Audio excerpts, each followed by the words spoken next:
श्रीमद् वाल्मीकि रामायण बालकांड 73वां सर्ग 40 श्लोक।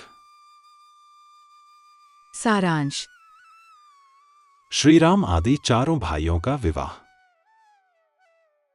आरंभ। ओम श्री गणेशाय नमः। ओम श्री सीतारामचंद्राभ्याम नमः। श्लोक 1 से 10। राजा दशरथ ने जिस दिन अपने पुत्रों के विवाह के निमित्त उत्तम गोदान किया, उसी दिन भरत के सगे मामा केकय राजकुमार वीर युधाजित वहां आ पहुंचे। उन्होंने महाराज का दर्शन करके कुशल मंगल पूछा और इस प्रकार कहा। रघुनंदन, केकय देश के महाराज ने बड़े स्नेह के साथ आपका कुशल समाचार पूछा है, और आप भी हमारे यहाँ के जिन जिन लोगों की कुशल वार्ता जानना चाहते होंगे, वे सब इस समय स्वस्थ और सानंद हैं। राजेंद्र, केकय नरेश मेरे भांजे भरत को देखना चाहते हैं, अतः इन्हें लेने के लिए ही मैं अयोध्या आया था। परंतु पृथ्वीनाथ, अयोध्या में यह सुनकर कि आपके सभी पुत्र विवाह के लिए आपके साथ मिथिला पधारे हैं, मैं तुरंत यहां चला आया, क्योंकि मेरे मन में अपनी बहन के बेटे को देखने की बड़ी लालसा थी।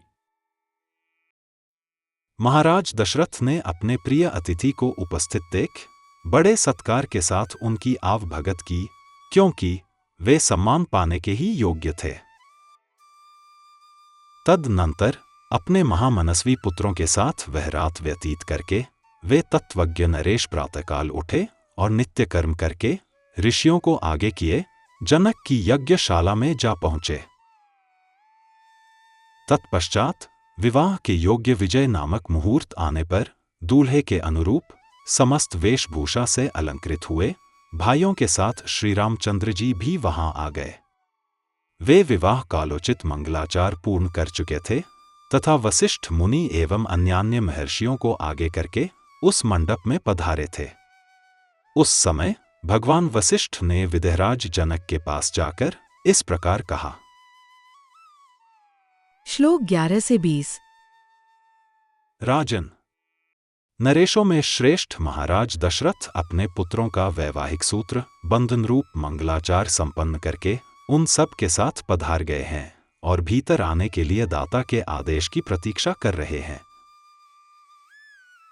क्योंकि दाता और प्रतिग्रहीता अर्थात दान ग्रहण करने वाले का संयोग होने पर ही समस्त दान धर्मों का संपादन संभव होता है, अतः आप विवाह कालोपयोगी शुभ कर्मों का अनुष्ठान करके उन्हें बुलाइए और कन्यादान रूप स्वधर्म का पालन कीजिए। महात्मा वशिष्ठ के ऐसा कहने पर परम उदार, परम धर्मज्ञ और महातेजस्वी राजा जनक ने इस प्रकार उत्तर दिया।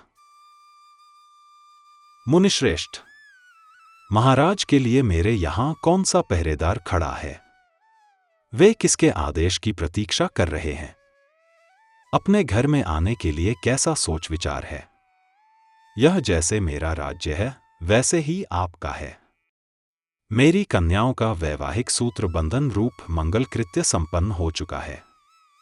अब वे यज्ञ वेदी के पास आकर बैठी हैं और अग्नि की प्रज्वलित शिखाओं के समान प्रकाशित हो रही हैं। इस समय तो मैं आपकी ही प्रतीक्षा में वेदी पर बैठा हूं। आप निर्विघ्नता पूर्वक सब कार्य पूर्ण कीजिए। विलंब किस लिए करते हैं? वशिष्ठ जी के मुख से राजा जनक की कही हुई बात सुनकर महाराज दशरथ उस समय अपने पुत्रों और संपूर्ण महर्षियों को राजभवन के भीतर ले आए। तदनंतर विदेहराज ने वशिष्ठ जी से इस प्रकार कहा। धर्मात्मा महर्षि, प्रभो, आप ऋषियों को साथ लेकर लोकाभिराम श्रीराम के विवाह की संपूर्ण क्रिया कराइए। तब जनक जी से बहुत अच्छा कहकर महातपस्वी भगवान वशिष्ठ मुनि ने विश्वामित्र और धर्मात्मा शतानंद जी को आगे करके विवाह मंडप के मध्य भाग में विधिपूर्वक वेदी बनाई और गंध तथा फूलों के द्वारा उसे चारों ओर से सुंदर रूप में सजाया। साथ ही बहुत सी सुवर्ण पालिकाएं, यव के अंकुरों से युक्त चित्रित कलश, अंकुर जमाए हुए सकोरे, धूपयुक्त धूप पात्र, शंख पात्र, स्रुवा, श्रुक, अर्घ्य आदि पूजन पात्र, खीलों से भरे हुए पात्र तथा धोए हुए अक्षत आदि समस्त सामग्रियों को भी यथास्थान रख दिया। तत्पश्चात महातेजस्वी मुनिवर वशिष्ठ जी ने बराबर बराबर कुशों को वेदी के चारों ओर बिछाकर मंत्रोच्चारण करते हुए विधिपूर्वक अग्नि स्थापन किया और विधि को प्रधानता देते हुए मंत्र पाठ पूर्वक प्रज्वलित अग्नि में हवन किया। श्लोक 25 से 30। तदनंतर राजा जनक ने सब प्रकार के आभूषणों से विभूषित सीता जी को साथ लाकर अग्नि के समक्ष श्री रामचंद्र जी के सामने बिठा दिया और माता कौसल्या का आनंद बढ़ाने वाले उन श्री राम से कहा, रघुनंदन, तुम्हारा कल्याण हो। यह मेरी पुत्री सीता तुम्हारी सहधर्मिणी के रूप में उपस्थित है, इसे स्वीकार करो और इसका हाथ अपने हाथ में लो। यह परम पतिव्रता, महान सौभाग्यवती और छाया की भांति सदा तुम्हारे पीछे चलने वाली होगी। यह कहकर राजा ने श्रीराम के हाथ में मंत्र से पवित्र हुआ संकल्प का जल छोड़ दिया। उस समय देवताओं और ऋषियों के मुख से राजा जनक के लिए साधुवाद सुनाई देने लगा। देवताओं के नगाड़े बजने लगे और आकाश से फूलों की बड़ी भारी वर्षा होने लगी। इस प्रकार मंत्र और संकल्प के जल के साथ अपनी पुत्री सीता का दान करके हर्ष मग्न हुए राजा जनक ने लक्ष्मण से कहा, लक्ष्मण, तुम्हारा कल्याण हो। आओ, मैं उर्मिला को तुम्हारी सेवा में दे रहा हूं। इसे स्वीकार करो। इसका हाथ अपने हाथ में लो। इसमें विलंब नहीं होना चाहिए। श्लोक 31 से 40। लक्ष्मण जी से ऐसा कहकर राजा जनक ने भरत जी से कहा, रघुनंदन, मांडवी का हाथ अपने हाथ में लो। फिर धर्मात्मा मिथिलेश ने शत्रुघ्न को संबोधित करके कहा, महाबाहो, तुम अपने हाथ से श्रुतकीर्ति का पाणी ग्रहण करो। तुम चारों भाई शांत स्वभाव हो। तुम सबने उत्तम व्रत का भली भांति आचरण किया है। ककुत्स्थकुल के भूषण रूप तुम चारों भाई पत्नियों से संयुक्त हो जाओ। इस कार्य में विलंब नहीं होना चाहिए। राजा जनक का यह वचन सुनकर उन चारों राजकुमारों ने चारों राजकुमारियों के हाथ अपने हाथ में लिए। फिर वशिष्ठ जी की सम्मति से उन रघुकुल रत्न महामनस्वी राजकुमारों ने अपनी अपनी पत्नियों के साथ अग्नि, वेदी, राजा दशरथ तथा ऋषिमुनियों की परिक्रमा की और वेदोक्त विधि के अनुसार वैवाहिक कार्य पूर्ण किया।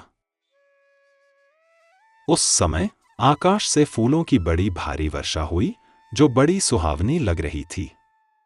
दिव्य दुंदुभियों की गंभीर ध्वनि, दिव्य गीतों के मनोहर शब्द और दिव्य वाद्यों के मधुर घोषों के साथ झुंड की झुंड अप्सराएं नृत्य करने लगीं और गंधर्व मधुर गीत गाने लगे।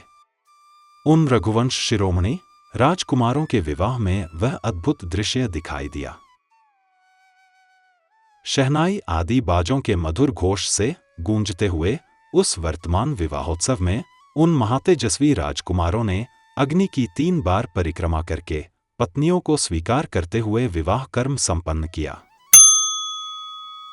तदनंतर रघुकुल को आनंद प्रदान करने वाले वे चारों भाई अपनी अपनी पत्नियों के साथ जनवासे में चले गए। राजा दशरथ भी ऋषियों और बंधु बांधवों के साथ पुत्रों और पुत्रवधुओं को देखते हुए उनके पीछे पीछे गए। इस प्रकार श्री वाल्मीकि निर्मित आर्ष रामायण आदि काव्य के बालकांड में 73वां सर्ग पूरा हुआ। Presented by Dr. T.K. Bansal, a blind scientist. Please like and share this video, and don't forget to subscribe my channel. Jai Shri Ram.